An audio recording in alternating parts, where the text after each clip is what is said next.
Hi, this is Bethany Gagné, founder of the Albany Peace Project. Hi, I'm Ray Christ, founder of the Jaguar Path. And this video is to tell you about a collaboration that the Albany Peace Project is starting to work with Ray and the Jaguar Path. And Ray, can you tell people about the Jaguar Path? The Jaguar Path is a training in yoga and shamanism. It is a Yoga Alliance certified school, but what it really does and how it differs from any other yoga training is that it has a shamanic element. So there's essentially two trainings running at once. The yogic part of it, but the main part that we really study is shamanic tools and techniques. Okay. And can you tell people about shamanic tools and techniques and why they would be so helpful in everyday life? Absolutely. I think one of the things that we're facing in the modern world, while we have all the beautiful things of technology and we have an easier, if you want, life, because we have our central heating, we have our TVs, we have all these comforts that are great to have, but there's something missing, and that is that we've lost a little bit of connection with the earth. We lost connection with where we really come from. So the shamanic work reminds us, awakens, if you want, the hero within, awakens the shaman within. Coming into this work, we learn more about the seasons, we learn more about nature itself, and we come into learning tools that help us work with a lot of things of the past, like traumas we had in our childhood or difficulties we had as teenagers, things that have passed, and because of the structure of our society today, there's no space in most cases for us to actually go back and look at this. So when we learn shamanic tools, when you're trained to become a shaman healer, first of all, what you're doing is healing yourself. And the essence and the parallel there, we were talking about the hero and awakening the inner hero. The essence is the same as in awakening the shaman within, is that I go to the past and we take care of some things of the past, even if they were small little traumas or some big traumas that we know we have. And instead of just letting them be there, or covering them, hiding them, being held by them, we basically open them in a space, a safe space, sacred space, with courage, with a lot of love and support from the tribe around us, with affection and some humor. There's a lot of laughing. Definitely necessary good medicine. But the essence again of learning to become a shaman, you heal yourself. And when we say reaching a healed state of being, what we mean is that you shift, your consciousness changes. You come into a place from a place of I want, you move into a place of how can I serve? Right. And if you really look at the place of I want, in essence, it's a place of lack. It's a place of where I'm needing something. Right. Where the psychology and being in the place of living everyday life and how can I serve is a place of abundance. Yeah. It's a place of healed state of being. So just to let you know, the reason why Ray and I started speaking like this is because I was also talking to him about this alchemy that happens when people participate in the Albany Peace Project. As we go through the month, there's this transformation that happens, and you just put it so well. You said people go from a place of lack to a place of abundance and wanting to serve, right? And and so I mentioned to Ray that our theme this year is going to be awakening the hero within, and he said, well, that's like saying awakening the shaman within. Absolutely. Or awakening the healer within, and how amazing that whole process is, that transformation where we suddenly take responsibility for the world around us a little bit more, and how that creates this incredible power within, right? It's kind of a strength, It does. An energy, a strength, and It was really truly all about personal power.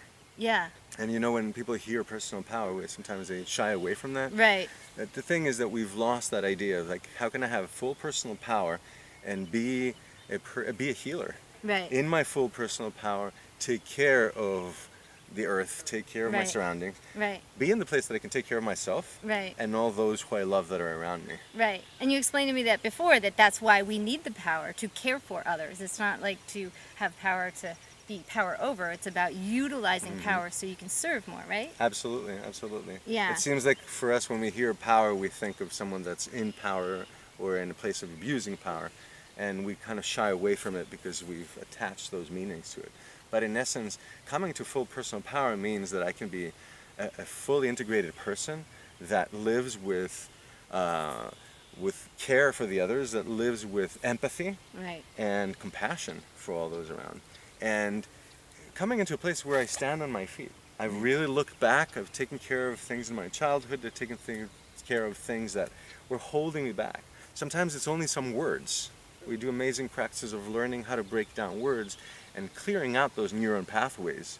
Some words just have a hold on us. How can we Interesting. release and let go of all these Right. things that hold us to stand in our full potential? Right. And I remember you talking about this will be a 9-month program that we're offering through the Hindu temple in Albany.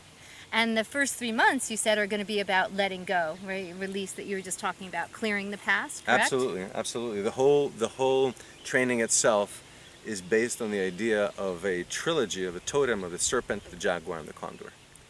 And the serpent is what teaches us how to shed our skin and let go of the past. And if you look at it from the yogic perspective, that's the body.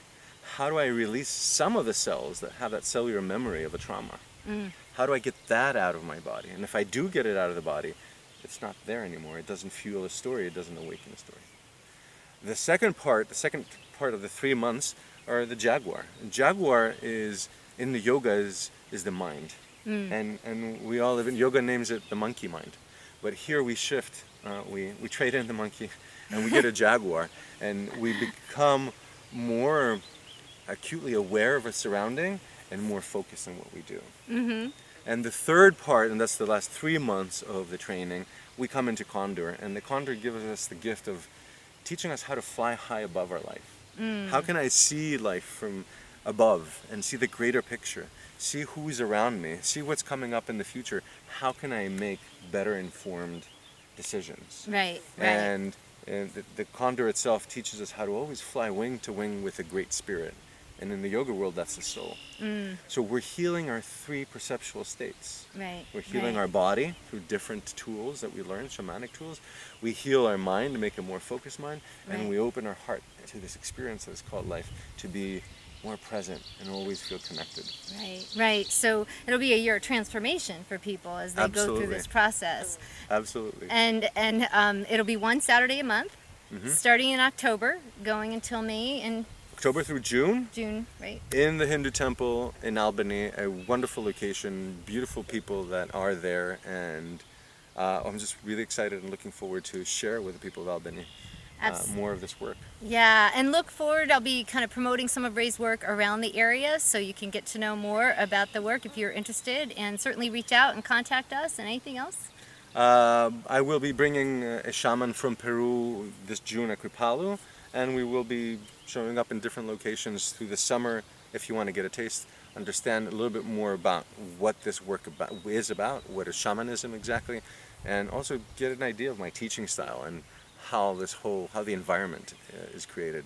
I think one of the most important things really to mention is that in these groups that we create, for over a decade now, we have amazing groups of 30, 40 people that we create a tribe.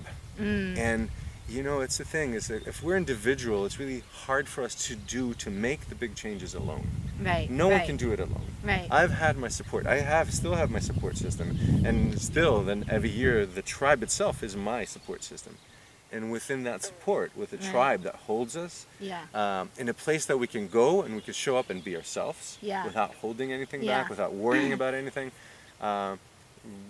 taking in all this support, we could really move and change things. I would strongly recommend this for anyone who's feeling kind of trapped or stuck. You know, if you ever feel like you're just feeling like you're trying to get to the next level and you just keep, right? Absolutely. Yeah. This is what it exactly changes. It changes your idea of consciousness, your consciousness itself, and basically you begin to make different choices, and even more so, different opportunities begin to show up. Because when I shift my consciousness, the world basically changes. What I'm noticing changes. What I attract changes. Right. And I again more and more step into my personal power, and I'm driving the wheel. So instead of feeling that I'm stuck and that I can't, I'm pushing through things, I'm more sitting on the driver's seat and I'm making things happen.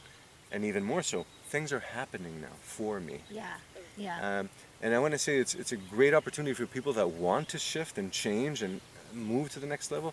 And at the same time, the great majority of the people that come are people that are healers, they're psychoanalysts, they're body workers, craniosacral workers, homeopaths, people that already work with people, and even for them, it helps them on a personal level, Right. and even more so on a professional level to bring in totally different tools in the modality they're already doing. Right, right. And you also were saying that if someone is already a yoga teacher, this would be continuing education credits or for Absolutely, Yoga absolutely. Alliance? We are a Yoga Alliance certified school, so either you take the yoga and shamanism training in Lenox, or you take the shamanism training in Albany.